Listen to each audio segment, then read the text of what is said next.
Bismillahirrahmanirrahim. Assalamualaikum warahmatullahi wabarakatuh. Alhamdulillah hamdan katsiran tayyiban mubarakan fih, mubarakan alaih, kama yuhibbu rabbuna wa yarda.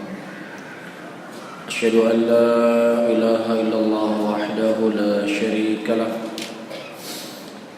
iqraran bihi wa tauhidan, wa usalli wa usallim ala nabiyyina al-karim Muhammadin wa ala alihi wa ashabihi wa man tabi'ahum bi ihsanin ila yaumiddin.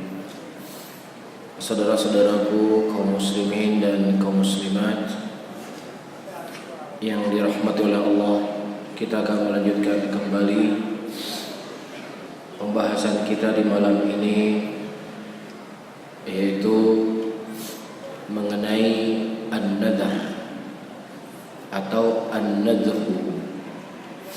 Dan telah kita sebutkan pada pertemuan yang lalu, an-nadhru itu dibagi menjadi dua, nadhar mutlak dan nadhar muqayyad.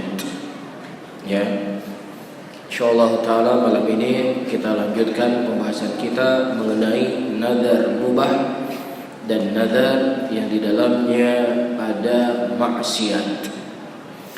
Disebutkan oleh Syekh rahimahullah di sini, qala Syekh Muhammad At-Tamimi rahimahullah, wa fi sahih. Ketika disebutkan as-sahih, maka bisa diinginkan di dalamnya Sahih Bukhari dan Sahih Muslim, dan bisa diinginkan Sahih Bukhari saja atau Sahih Muslim saja. Ya, mungkin hadirin dan hadirat sering mendengar hadis muttafaqun alaih. Apa yang dimaksudkan dengan muttafaqun alaih? Hadis muttafaqun alaih adalah sepakat Al-Imam Bukhari dan Al-Imam Muslim di dalam satu hadis dari sahabat yang sama, walaupun lafaz hadisnya ada sedikit perbedaan. Ini disebut muttafaqun alaih. Jadi kalau dalam Sahih Bukhari datang hadis dari Abu Hurairah, di Sahih Muslim juga dari Abu Hurairah dengan makna yang sama, walaupun ada perbedaan sedikit lafaz, itu disebut sebagai apa? Hadis muttafaqun alaih. Tapi kalau seandainya dalam sebuah hadis di Sahih Bukhari datang dari Ibnu Umar, di Sahih Muslim datang dari Abu Hurairah, walaupun dengan lafaz yang sama, itu tidak dikatakan dengan muttafaqun alaih. Jadi muttafaqun alaih ittifaq, berserikat atau bersatu nama sahabat dari riwayat hadis tersebut. Mafhum ya? Baik. An Aisyah, dari Aisyah radhiyallahu taala anha, anna Rasulullah sallallahu alaihi wasallam qala man nadhara ayuti Allah falyuti'hu wa man nadhara ayusi Allah fala yu'sih.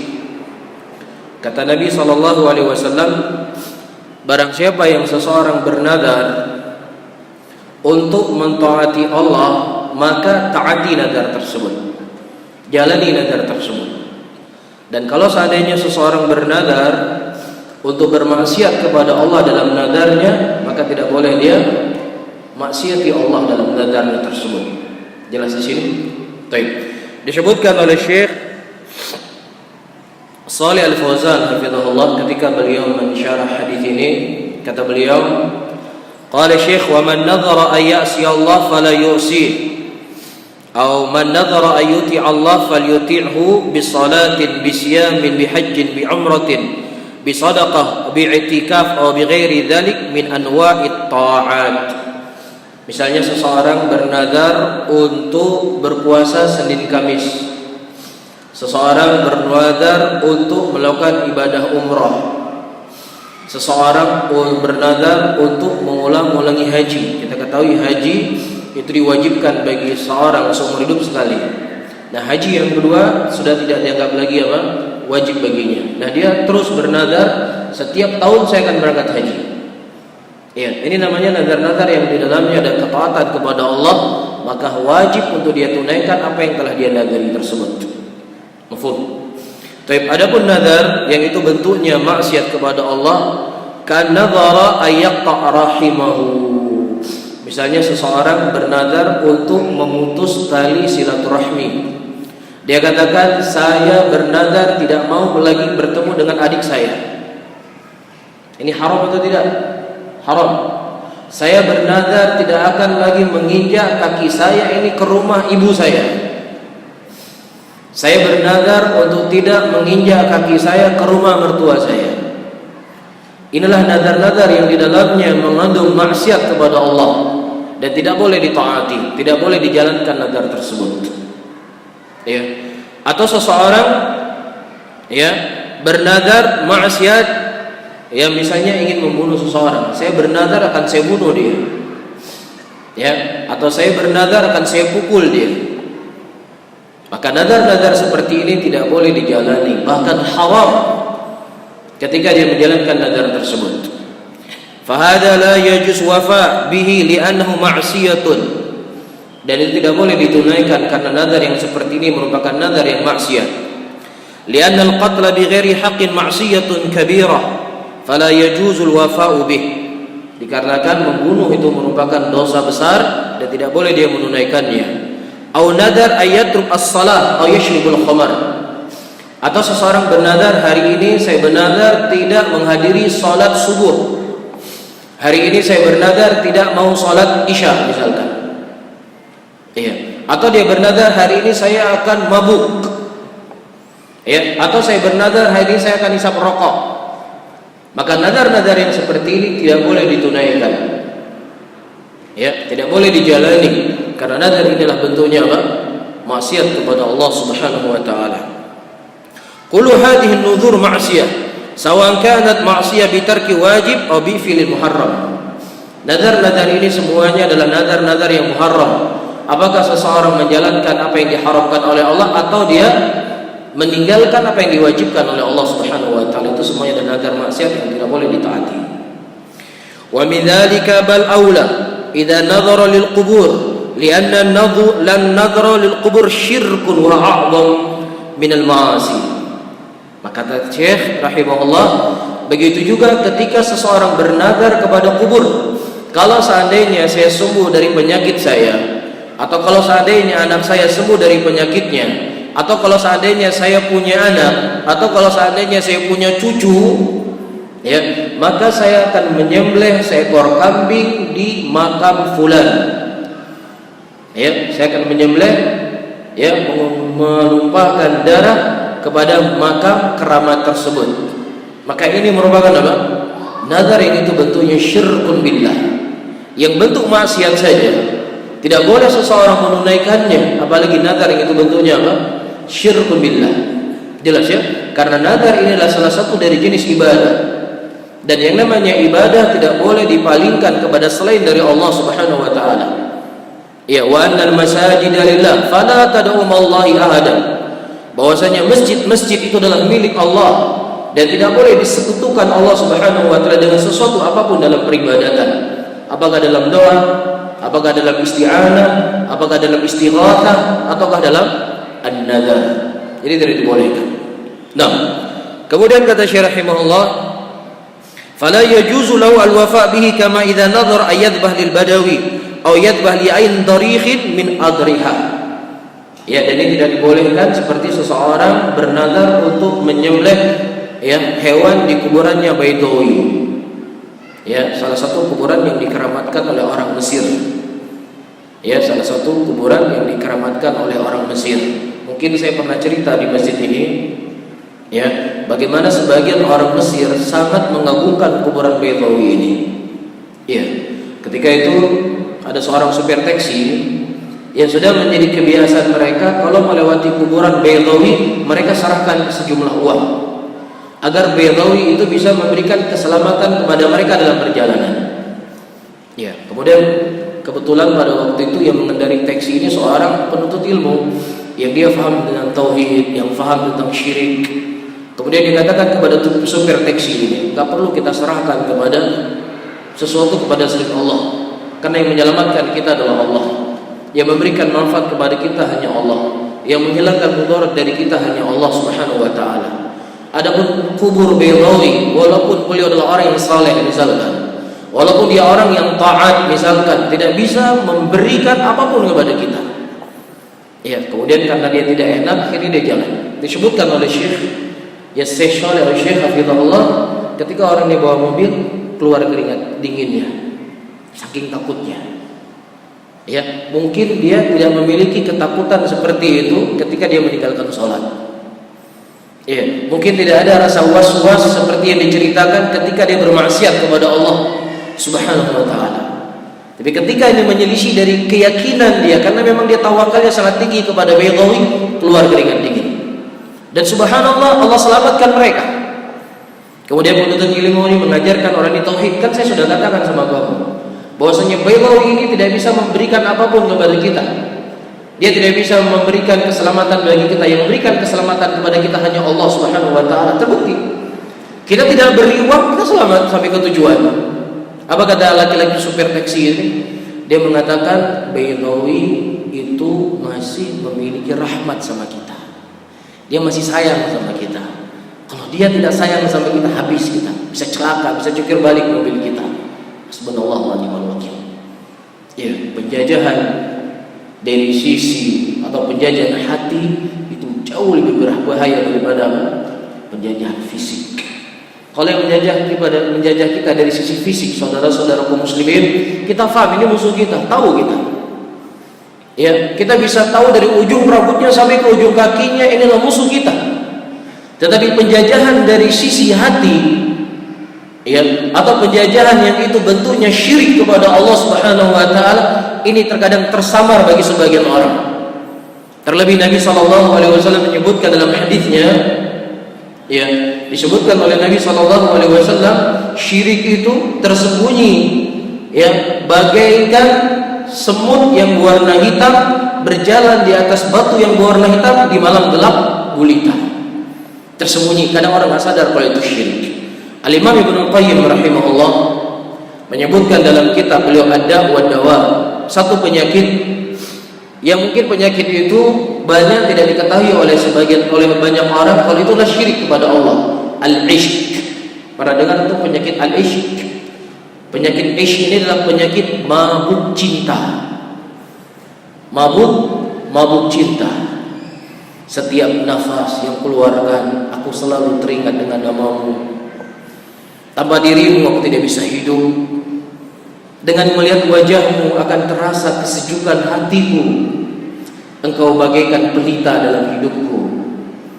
Kalimat-kalimat cinta yang diubarkan oleh seseorang, terkadang tanpa dia rasa ini merupakan apa? Kecintaan yang berlebih-lebihan. Dan yang paling parahnya, kata Ibnu Qayyim rahimahullah, penyakit ishq ini menimpa orang-orang yang mereka, ya, cinta sesama jenis. Ini penyakit ishq jauh lebih berbahaya daripada ishq seorang laki-laki dengan wanita. Ibnu Qayyim rahimahullah menyebutkan, di situ ada sebuah cerita. Ada seorang laki-laki yang dia jatuh cinta, ya, dengan seorang laki-laki yang lainnya. Disebutkan oleh Ibnu Qayyim dalam kitab beliau. Laki-laki yang dia cinta itu adalah Aslam namanya. Ketika laki-laki ini sakit karena sangat merindukan Aslam, sampai sakitnya karena rindu sama Aslam, sudah lama tidak ketemu Aslam.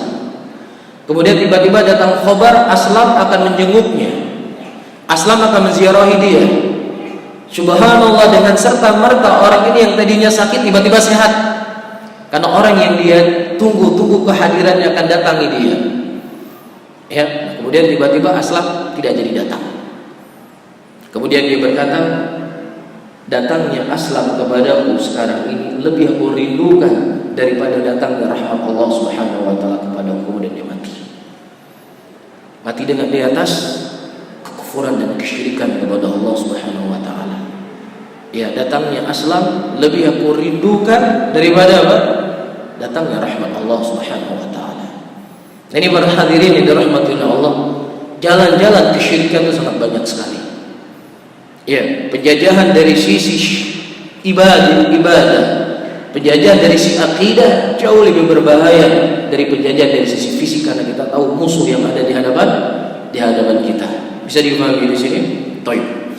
Kemudian kata Syekh rahimahullah, au ayyadbah lil jin, atau seseorang ya bernadar untuk jin.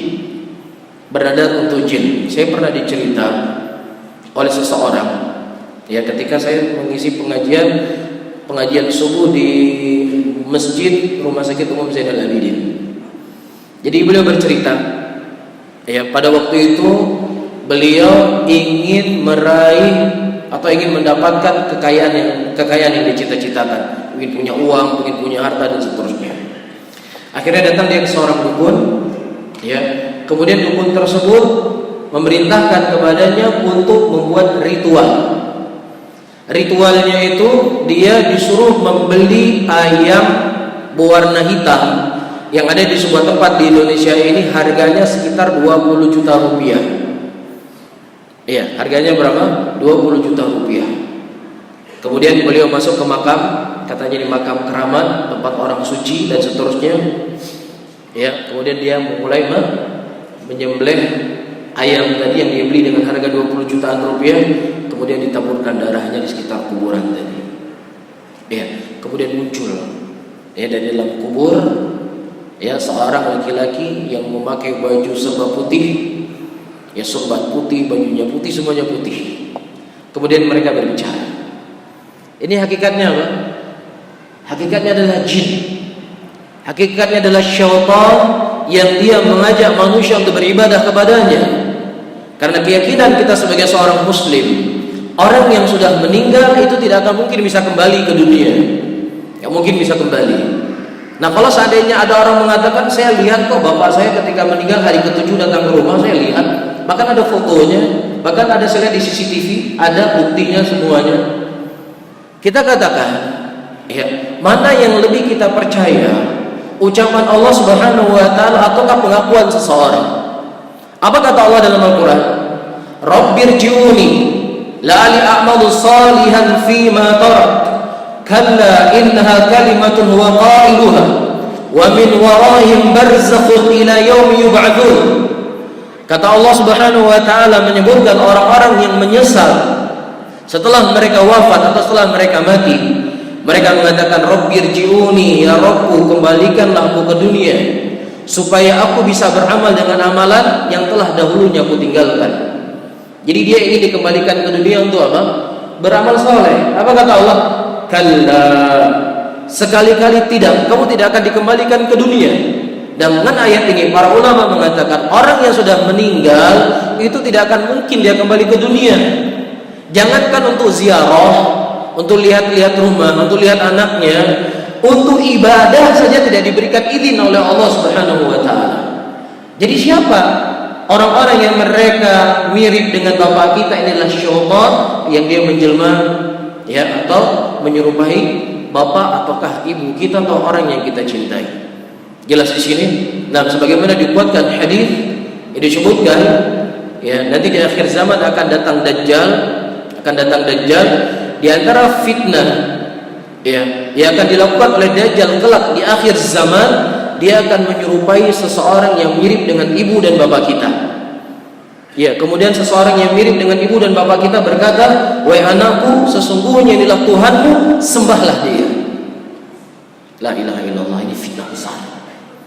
Syahid yang ingin saya sampaikan bahwasanya syaitan itu mereka saling tolong menolong, bantu membantu untuk apa? Menyesatkan manusia. Di antara bentuk kesesatan yang mereka gunakan, mereka menyerupai seseorang yang dia cintai kemudian diperintahkan dengan perintah-perintah tertentu. Bisa difahami ya? Adapun kita yang beriman kepada Allah dan beriman kepada hari akhir, kita harus percaya dengan ayat yang saya sebutkan tadi. Paham di sini? Baik. Kemudian kata Syekh rahimahullah, "Taib aw yadbah lil awliya was salihin yarju naf'ahum aw dafa' darar anhu bidzabhi lahum." Atau seseorang menyembelih di kuburan-kuburan para wali, di kuburan-kuburan keramat dengan maksud dan tujuan kata Syekh mengharapkan manfaat dari kuburan tersebut atau agar kuburan tersebut menghilangkan mudarat darinya. Maka ini semua kata Syekh rahimahullah adalah nazar yang itu bentuknya maksiat dan itu semuanya tidak boleh ditunaikan, tidak boleh dilaksanakan nazarnya. Dan itu termasuk dari keumuman hadis Nabi SAW, man nadhara ayasi Allah fala yusi. Barang siapa yang seseorang bernazar untuk bermaksiat kepada Allah Subhanahu wa taala, maka kata Syekh rahimahullah, tidak boleh bagi dia untuk ditunaikan. Jelas ya? Ini sepakat seluruhnya para ulama Islam. Tetapi mereka berselisih, siapa yang mereka bernazar dengan nazar maksiat, apakah mereka harus membayar kafarah atau tidak? Jelas ya? Misalnya dulu waktu bernazar, saya bernazar untuk mendatangi kubur, dan alhamdulillah itu sudah paham. Misalnya ini adalah hal yang dibolehkan. Nah saya yang sudah bernazar dulu, apa yang harus saya lakukan? Kalau memang saya tidak boleh melaksanakan nazar tersebut, ada sesuatu yang lain yang harus saya lakukan atau tidak? Nah di sini disebutkan oleh Syekh rahimahullah, hal tajib alaihi kafaratu yamin aw la tajib? Apakah wajib bagi dia untuk membayar kafarah atau tidak? Di sini disebutkan minal ulama man ra'a annahu tajib alaihi kafarah biyamin badal nadar. Siapa yang bernazar dengan nazar maksiat kepada Allah, dan dia tidak boleh menunaikan nazar tersebut, tetapi wajib bagi dia untuk membayar kafarah yamin, kafarah sumpah. Apa itu kafarah sumpah? Yang pertama, memerdekakan budak. Kalau dia tidak mampu memerdekakan budak, dia memberikan makanan kepada orang miskin 10 orang. Lafaz hadisnya miskin Lafaz hadisnya miskin, bukan anak yatim. Karena kalau anak yatim itu nggak semua miskin. Bisa saja dia anak yatim dari seorang konglomerat, bapaknya konglomerat, kekayaannya ratusan miliar, hartanya kan terwaris kepada anaknya. Dia butuh bantuan atau tidak? Dia tidak butuh bantuan. Makanya lafaz-lafaz ayat hadis yang banyak datang kepada kita untuk memberikan kafarah ataukah memberikan zakat, itu bentuknya kepada fakir miskin. Siapa itu fakir miskin? Fakir miskin adalah orang yang mereka tidak memiliki harta kecuali untuk sehari makan. Ini namanya fakir miskin. Jadi dia bekerja cukup sehari makan. Kalau dia tidak bekerja, besok dia tidak punya uang. Maka mereka disebut sebagai fakir miskin, dan kepada mereka lah diberikan apa? Diberikan kafarah. 10 memberikan makanan kepada 10 orang miskin, atau diberikan 10 pakaian kepada orang miskin. Nah, kalau seandainya ini juga dia tidak mampu, maka dia berpuasa selama 3 hari. Faham ya? Jadi siapa yang bernazar yang dia tidak menunaikan nazarnya, atau siapa yang bersumpah untuk membatalkan sumpahnya, maka dia membayar 3 kafarah yang kita sebutkan tadi. Dia memilih 1, 2, dan 3. Jelas di sini? Baik. Kemudian kata Syekh rahimahullah, dan itu sebagai bentuk mengganti dari nazarnya. Wa minhum man yara annahu la yajib alaihi kafaratu yamin nadharan li anna nadhar ma'siyah ghairu munaqidi aslan. Sebagian para ulama yang lain mereka mengatakan tidak ada nazar baginya. Karena apa? Karena nazar yang namanya nazar maksiat itu tidak boleh ditunaikan, dan juga tidak ada kafarah baginya karena bentuknya maksiat. Tetapi yang ada kafarah, seseorang bernazar dengan nazar yang itu bentuknya taat. Kalau seandainya saya sembuh dari penyakit saya akan bersedekah sekian juta. Kemudian dia batalkan nazarnya tersebut, baru dia berpuasa 3 hari atau memberikan makanan kepada orang miskin 10 orang. Tapi kalau seandainya nazarnya itulah nazar yang maksiat atau nazar yang mengandung kesyirikan, tidak boleh dia tunaikan dan tidak ada kafarah baginya. Cukup bagi dia bertobat kepada Allah Subhanahu wa taala. Jelas ya? Dan ini pendapat yang lebih sahih. Ini pendapat yang lebih sahih, dan silakan para hadirin dan hadirat untuk memilih mana di antara 2 pendapat tersebut. Kalau dua-duanya pendapat para ulama, silakan kita berlapang dada. Tetapi yang saya yakini pendapat yang kedua itu lebih sahih, karena sesuatu yang bentuknya maksiat tidak ada kehormatan di situ. Jelas ya? Baik. Nah, kemudian nazar yang ketiga atau nazar yang terakhir, nazar yang itu bentuknya mubah, tidak maksiat dan juga tidak ada ketaatan. Kalau seandainya saya sembuh dari penyakit, saya akan keliling belang padang sebanyak 30 kali. Ini ibadah atau tidak? Ibadah, bukan ibadah. Maksiat atau tidak? Bukan maksiat. Kalau seandainya saya mendapatkan ini, maka saya akan pakai baju biru, celana biru, peci biru, kacamata biru. Ini namanya apa? Nazar mubah. Atau kalau saat saya akan bernazar di bulan ini akan berjalan dari Banda Aceh ke Medan pulang pergi tanpa berhenti-henti. Ini nazar apa? Mubah. Sering untuk bernazar seperti ini? Sering ya? Nah, apakah kita harus menunaikannya? Nah, di sini para ulama menyebutkan ada dua pendapat di kalangan para ulama di sini. Yang pertama mereka mengatakan tetap ditunaikan, dan sebagian lagi mengatakan tidak ditunaikan karena sesuatu yang sia-sia. Ya, namun di antara pendapat yang paling mendekati kebenaran atau pendapat yang paling tengah-tengah, kata para ulama, dia jangan menunaikannya tetapi dia membayar kafarah. Dia tidak menunaikannya tetapi dia membayar kafarah. Apa kafarahnya? Apa yang saya sebutkan tadi. Tapi kalau seandainya misalnya, kalau seandainya saya sembuh dari penyakit saya sebagai laki-laki, saya akan pakai rok. Pakai rok warna pink. Terus pakai baju warna pink, boleh tidak dijalani? Tidak boleh dijalani karena apa? Memakai rok bagi kaum laki-laki hukumnya apa?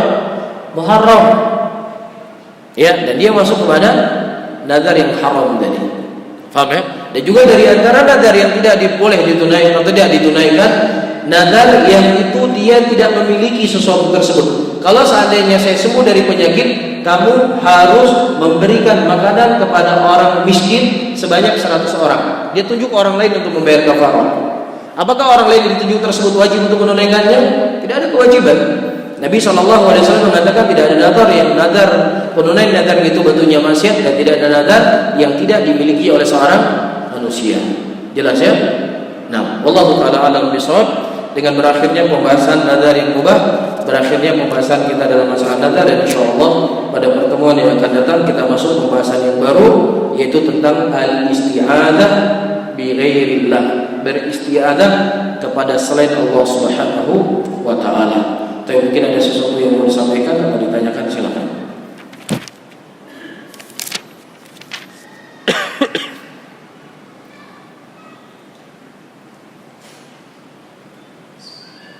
Assalamualaikum warahmatullahi wabarakatuh. Waalaikumsalam warahmatullahi wabarakatuh. Ustaz, saya mau nanya nih, apakah ada sholat subuh setelah sholat Jumat? Karena tadi saya pas sholat Jumat di sebuah masjid, begitu selesai sholat Jumat, zikir bentar, kemudian iqamah, habis itu sholat zuhur. Baik. Apakah ada sholat zuhur setelah sholat Jumat?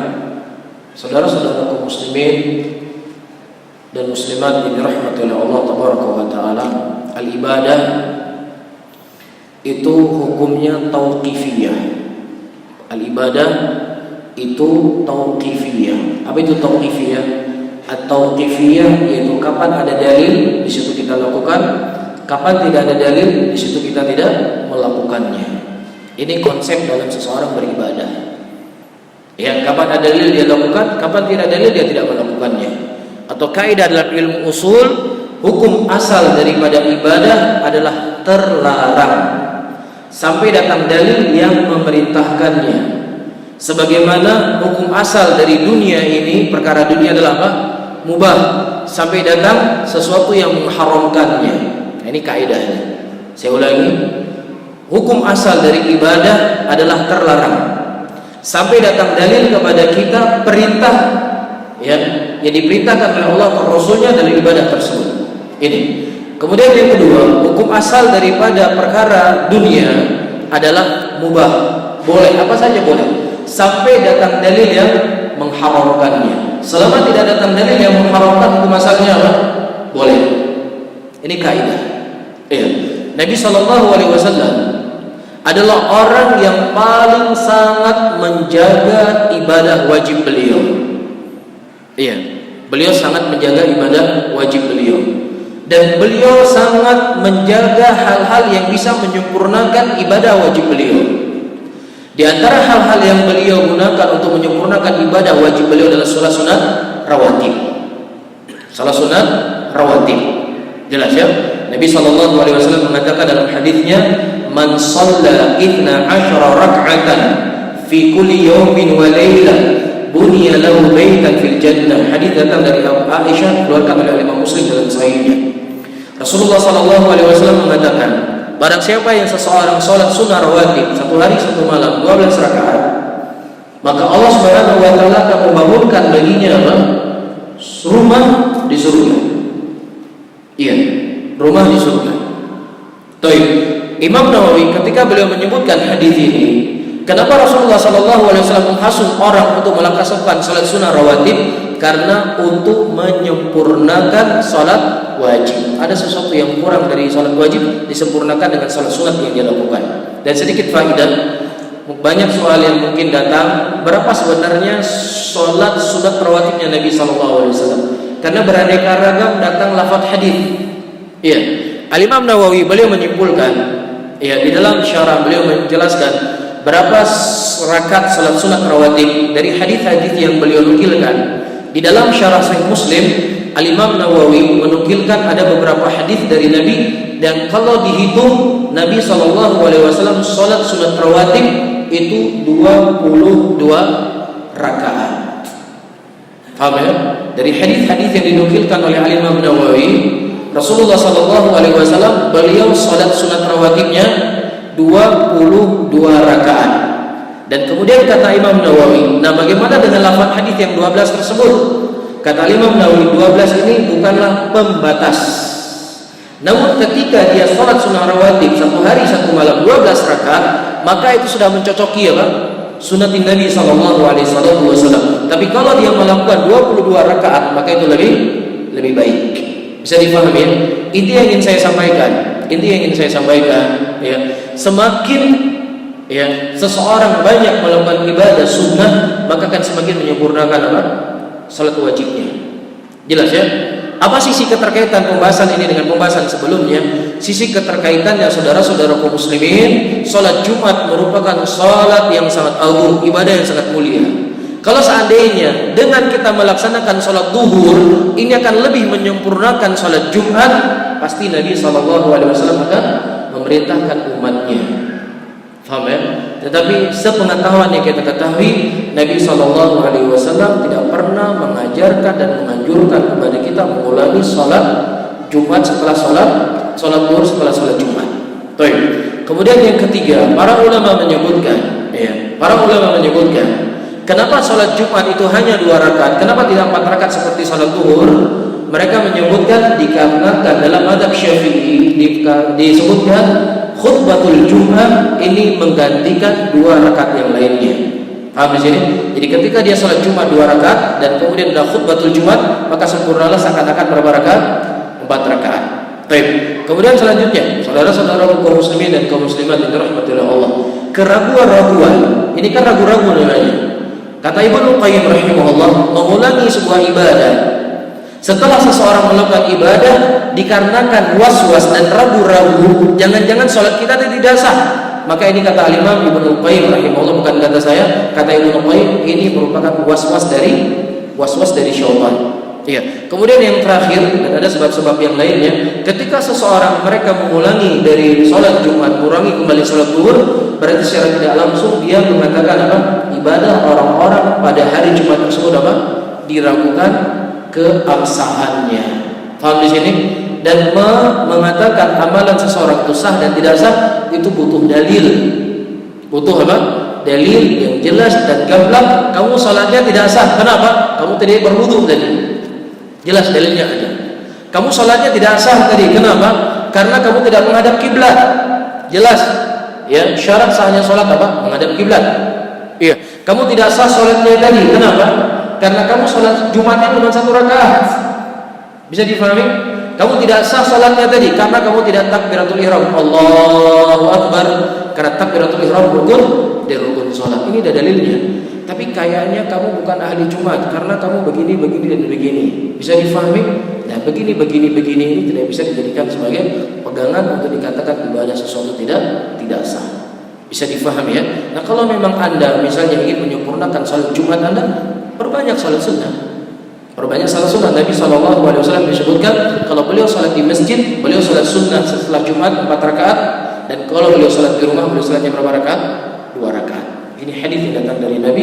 Saya ulangi, ya, kalau antum salat sunnahnya di masjid setelah salat Jumat, salatnya berapa rakaat? 4 rakaat. 2 rakaat, 2 rakaat. Kalau antum salatnya di rumah, antum cukupkan dua rakaat itu untuk menyempurnakan salat Jumat. Jelas ya? Baik. Ada yang lain?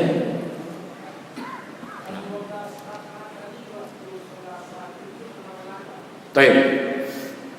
Nah, di dalam hadis di Sahih Muslim, datang hadis dari Aisyah radhiyallahu taala anha, Al-Imam Muslim menyebutkan dalam babnya itu mungkin lebih dari 10 hadis. Lebih dari 10 hadis. Ada yang disebutkan Nabi SAW beliau salat sunnah fajar berapa rakaat? 2 rakaat. Kemudian Nabi SAW salat sunnah sebelum zuhur 2 rakaat. Ya, sudah berapa? 4 rakaat. Kemudian Nabi SAW salat sunnah setelah zuhur berapa rakaat? 2 rakaat. Sudah berapa? 6 rakaat.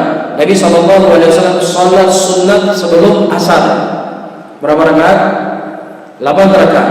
Nabi SAW salat sunat setelah maghrib berapa rakaat? 10 rakaat. Nabi SAW salat sunat sebelum isya 12 rakaat. Datang lafaz hadis demikian. Datang lafaz hadis yang lain lagi. Nabi SAW salat sunat 4 rakaat sebelum zuhur, 4 rakaat setelah asar. 4 rakaat sebelum zuhur, 4 rakaat setelah zuhur. Nabi SAW juga pernah salat 4 rakaat sebelum asar. Jadi kalau dihitung-hitung ada 16, dihitung-hitung ada 20. Jelas ya? Jadi dari hadis-hadis yang datang dari Nabi SAW yang dinukilkan oleh Imam Nawawi, kalau kita hitung semuanya, yang paling banyaknya, saya katakan apa? Yang paling banyaknya solat dilakukan oleh Nabi dalam solat rawatib beliau 22 rakaat dengan lafaz hadis yang datang berbeda-beda bentuknya. Jelas ya? Dan Imam Nawawi mengatakan, siapa yang solat 12 rakaat saja itu sudah mencukupi apa? Mengikuti sunnahnya Nabi SAW. Mungkin Bapak bisa merujuk kepada kitab yang saya sebutkan tadi, kitab Syarah Sahih Muslim di bab tentang adat rakaat salat sunat rawatibnya Nabi SAW. Jelas ya? Nah, Allah taala alam. Nah, ada sebagian orang mereka mengatakan salat sunat sebelum asar itu tidak ada. Nah, kita katakan mungkin mereka berdalilkan dari lafaz-lafaz hadis yang saya sebutkan tadi, memang tidak ada penyebutan dalam beberapa riwayat jalannya Nabi salat sunat sebelum asar, dan juga tidak datang lafaz hadis Nabi SAW salat sunat sebelum maghrib dalam satu sanad hadis. Tapi dalam sanad-sanad hadis yang lainnya disebutkan Nabi SAW beliau melakukan salat sunnah asar sebelum 2 rakaat. Jadi yang ingin saya sampaikan, dalam sebuah memahami dalam masalah fikih, kita harus mengumpulkan banyak dalil. Nah, kita seorang penuntut ilmu, orang yang ilmunya sangat sedikit, mungkin kita tidak punya kemampuan. Makanya di sini kita butuhkan ulama dalam memahami kita agama. Al-Imam Nawawi menukilkan semua hadis-hadis yang datang dari Nabi SAW tentang salat sunnah rawatibnya beliau. Ya, banyak di antara saudara-saudara kita muslimin, mereka menganggap salat sunnah qabliyah maghrib itu tidak ada. Banyak. Karena memang dalam banyak lafaz riwayat hadis tidak ada penyebutannya 2 rakaat sebelum maghrib, tapi disebutkan oleh Imam Nawawi, Nabi SAW mengatakan sallu qabla al-maghrib, sallu qabla al-maghrib, sallu qabla al-maghrib liman syaa. Imam Nawawi menukilkan hadis ini dalam Syarah Sahih Muslim, salatlah kalian sebelum maghrib, salatlah sebelum maghrib, salatlah sebelum maghrib liman syaa, siapa yang mau. Bisa difahami ya? Allahu a'lam. Sudah bisa waktu ya. Dan insyaallah mungkin nanti akan saya artikan hadis-hadis yang dikumpulkan oleh Imam Nawawi rahimahullah dalam kitab tersebut, mungkin bisa menjadi faedah. Jelas ya? Allah taala alam. Bisa mungkin ini yang bisa saya sampaikan, mudah-mudahan bermanfaat bagi saya sendiri dan juga bagi antum semuanya. Saya akhiri, Allahumma shalli ala Muhammadin wa ala alihi wa ashabihi wa man tabi'ahum bi ihsanin ila yaumiddin. Wassalamualaikum warahmatullahi wabarakatuh.